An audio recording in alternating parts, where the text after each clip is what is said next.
like clockwork, the bells echo at the Basilica of St. Lawrence in downtown Asheville, the daily cadence of faith and hope. While they reverberate in a public setting, it's been a long, long journey. a far smaller bell resonates with Tina Lewis in her very private fight against breast cancer. At Mission Cancer Center, a poem explains the power of a simple but powerful prop. Sometimes you can feel very hopeless and just be down, and that really affects your outcome. The writing on the wall is meaningful. Ring this bell 3 times well. It's told to say, my treatment's done. And for me, it signifies time of healing now and time to get back to life. Okay.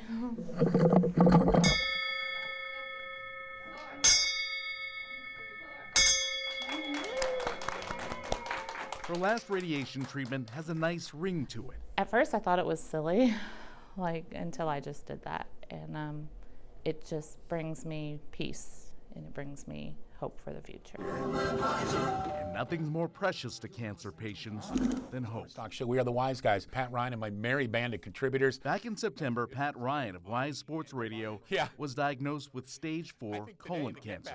It's great to have you in, Coach. For 6 months, he took small steps toward the goal of ringing that bell. In the meantime, conversations off the air put sports talk in perspective. I just want to live as normal a life as possible. From day one, Pat realized he's not in this alone. I never knew about the Cancer Center until I had cancer, and it is a world-class facility. Frequent co-host Charlie Metcalf has been a rock. The longtime local football coach has been diagnosed with non-Hodgkin's lymphoma 4 times. On the day Pat got his alarming news, he bumped into Charlie. If Pat's here in the Cancer Center, that's not good news. And so, we were thrown together there at that place and time. Charlie was there for a reason, is kind of how I look at it. There have been steps that have given me positivity, and that was pretty much the first one. Charlie often sat with Pat during chemo treatments, working toward a special day. I've just been reflecting, and the last couple of weeks, it's just been thinking about where I was in October and September, and where I am now. And recently, family, friends, and staff gathered around the bell. Don't knock it off the wall. I won't do that. Nurse Renee Hawkins describes it as a milestone in an uphill journey. It's kind of like they're mountain climbing, they reach the top, and instead of planting a flag, they ring the bell. Here it is, 6 months complete.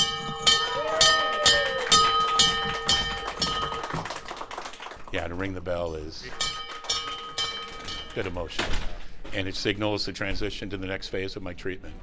So I'm excited for that. We are so glad to see them come to this point, because so many of them have been battling this disease. Still knowing that people are fighting, it gives me hope. J.J. Singleton has incurable colon cancer.